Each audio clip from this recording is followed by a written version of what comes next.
ایک طرف تو بڑھتی ہوئی مہنگائی عوام کو 340 وولٹ کا جھٹکا روزانہ لگاتی ہے اور دوسری جانب عوام اپنے ہی محافظوں سے نبرد آزما ہے۔ اس ویڈیو میں یہ پولیس اہلکار اس شخص کو اس کی اہلیہ اور معصوم بچے کی موجودگی میں زد و کوب کرتا ہوا دکھائی دے رہا ہے۔ خاتون ہاتھ جوڑ کر معافیاں مانگ رہی ہے اور واسطہ دے کر کہہ رہی ہے کہ میرے جڑے ہاتھ دیکھ لیں، ہمارا بچہ گاڑی میں بیٹھا ہوا ہے۔ کیا پاکستان میں یہ قانونی نظام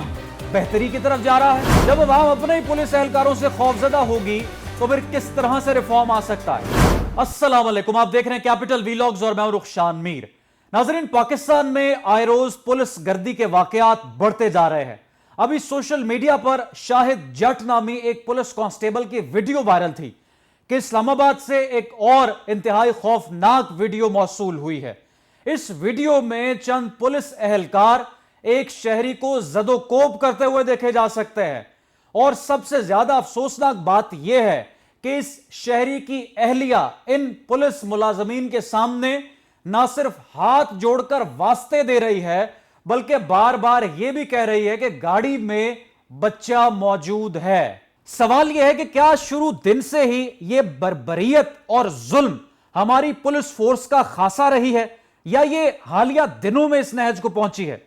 کیا پولیس میں کسی قسم کے اصلاحات کا عمل جاری ہے یا پھر پولیس ملازمین کو نفسیاتی مریض یا پھر دباؤ کا شکار کہہ کر بری الذمہ قرار دے دیا جاتا ہے؟ اہم سوال یہ ہے کہ کیا پاکستان کے شہری قانون نافذ کرنے والے اہلکاروں کی موجودگی میں خود کو محفوظ سمجھتے ہیں؟ تو جواب یہ ہے کہ ایسا رویہ دیکھ کر خود کو بالکل محفوظ نہیں سمجھتے۔ کیا کسی بھی علاقے میں پولیس کی موجودگی سے ہماری زندگی کو درپیش خوف میں کوئی کمی واقع ہو سکتی ہے؟ یقیناً نہیں۔ کیا اس سے اس بات کو تقویت نہیں پہنچتی کہ پاکستان کے عوام کو تشدد کی دو شکلوں سے تحفظ کی ضرورت ہے؟ اول یہ کہ پاکستان میں جو ہمارے حکمران ہیں وہ اس طرح کی پالیسیز نہ بنائیں جن سے عام شہریوں کا جینا محال ہو جائے، اور دوسری یہ کہ قانون نافذ کرنے والے ادارے معصوم شہریوں پر تشدد کو فوری طور پر روکنے کی کوشش کریں۔ اب اس ویڈیو میں سب سے زیادہ تشویشناک بات یہ ہے کہ جس خاتون کی موجودگی میں اس کے شوہر کو شدید تشدد کا نشانہ بنایا جا رہا ہے اس پر کیا بیتتی ہوگی، اور وہ جو معصوم بچہ گاڑی میں سوار ہے اس پر اپنے باپ کو دیکھ کر کیا کیفیت طاری ہوتی ہوگی۔ پاکستان میں پولیس کا یہی ناروا رویہ، یہی بدسلوکی کئی بچوں کی ذہنی حالت کو خراب کر چکا ہے، اور ماضی قریب میں اس کی مثال آپ کے سامنے ہے۔ اگر ماڈل ٹاؤن کا قتل عام ساہیوال سانحہ، صلاح الدین پر تشدد یا راؤ انوار کے فرار جیسے، اگر ماڈل ٹاؤن کا قتل عام ساہیوال سانحہ، صلاح الدین پر تشدد یا پھر جس طرح کا معاملہ ابھی ماضی قریب میں ایک بچے کے ساتھ پیش آیا، اس طرح کے اکا دکا واقعات ہوتے تو شاید ہم کہیں نہ کہیں مارجن آف ایرر دے سکتے تھے، لیکن روزانہ کی بنیاد پر اس طرح کے واقعات کا رونما ہونا یقینی طور پر ہمارے سسٹم اور ہمارے قانون نافذ کرنے والے اداروں پر ایک بہت بڑا سوالیہ نشان ہے۔ اب قانون اس حوالے سے بڑا سادہ ہے کہ اگر کوئی شہری قوانین کی خلاف ورزی کر رہا ہے اور آپ دیکھ رہے ہیں کہ اس نے کسی قانون کو وائلیٹ کیا ہے تو آپ اس پر ایف آئی آر دیں، اس کو حراست میں لیں اور پھر عدالت اپنا کام شروع کرے۔ پولیس اہلکاروں کو کون یہ اختیار دیتا ہے کہ وہ شہریوں پر تھپڑوں کی برسات کر دیں، ان کے کپڑے پھاڑ دیں یا ان کو تذلیل کا نشانہ بنائیں؟ اب اس معاملے کی جو تازہ اپ ڈیٹ وہ یہ ہے کہ دونوں فریقین کے درمیان صلح ہو چکی ہے، اور پولیس کا یہ دعویٰ ہے کہ اس نے پولیس اہلکار کی شرٹ پھاڑی، اس نے معافی مانگ لی۔ اب اس حوالے سے یہ جو پیش رفت ہے، کوئی بھی عام شہری اس بات کا اندازہ لگا سکتا ہے کہ وہ ایک سادہ شہری تھا، وہ دباؤ میں آ گیا، اس کے بیوی بچے تھے، اس کے بیوی نے بھی اس کو سمجھایا کہ تم پولیس کے ساتھ نہ بھیڑو، اور یقینی طور پر پھر اس نے معافی مانگ لی۔ لیکن یہ ویڈیو چیخ چیخ کر یہ کہہ رہی ہے کہ کیا پولیس فورس کی یہی ذمہ داری ہے؟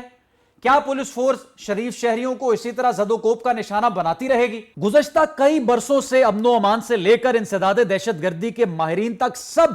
یہی یک زبان ہو کر کہتے ہیں کہ پاکستان کا موجودہ پولیس کا جو سٹرکچر ہے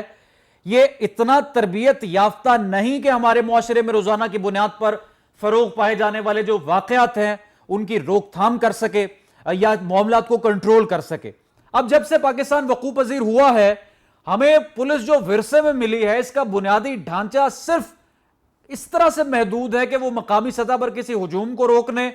چوری ڈاکے اور ذاتی تنازعات جیسے جو روایتی جرم ہیں ان کی تفتیش یا پھر گرفتاری کا کردار نبھا سکتی ہے۔ اب یہ جو پولیس گردی کے واقعات ہیں بنیادی طور پر اس بات کا منہ بولتا ثبوت ہے کہ ہمارے پولیس اہلکاروں کی یہ ٹریننگ ہی نہیں ہے کہ پبلک کو انہوں نے کس طرح سے ڈیل کرنا ہے،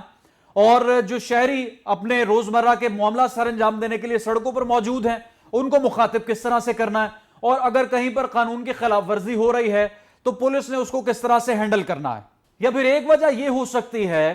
کہ عوام کی دی ہوئی طاقت، عوام کا دیا ہوا اختیار کچھ لوگوں کے سر اس طرح سے چڑھ کر بولتا ہے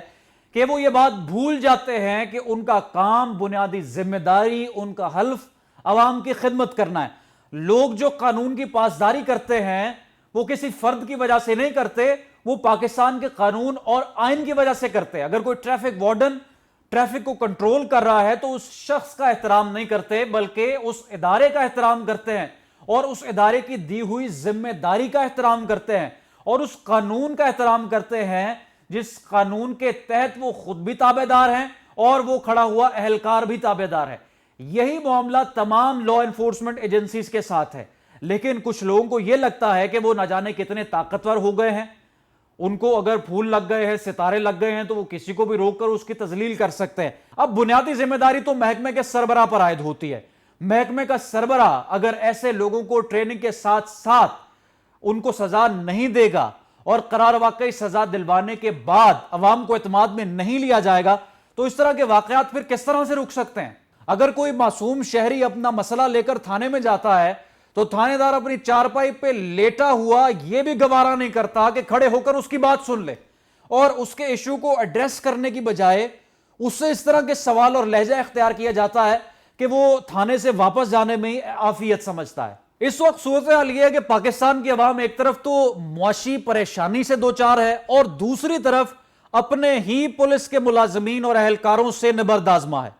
محسوس ہوتا ہے کہ یہ جو طرز عمل ہے یہ کسی طور بھی قابل قبول نہیں ہے، جتنا ناقابل برداشت ہے اتنا ہی قابل نفرت بھی ہے۔ اب محکمہ پولیس میں موجود باضمیر افسران یہ ذمہ داری اپنی نبھا کیوں نہیں رہے کہ وہ اپنے پروفیشن کے احترام کی بحالی کے لیے اور عوام کی اجتماعی سلامتی کے حقیقی اور ہمدرد محافظ کے طور پر اپنے فرائض کی ادائیگی کے لیے آگے بڑھیں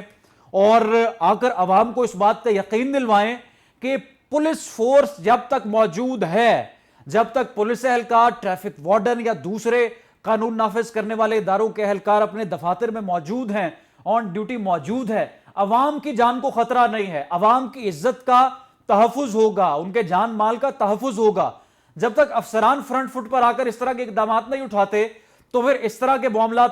وقوع پذیر ہونا تو کوئی اچھمبے کی بات نہیں۔ کامنٹ سیکشن میں لکھ کر قیمتی رائے کا اظہار کریں۔ رخشان میر کو اجازت دیجیے، دوبارہ حاضر ہوں گے۔ اللہ حافظ۔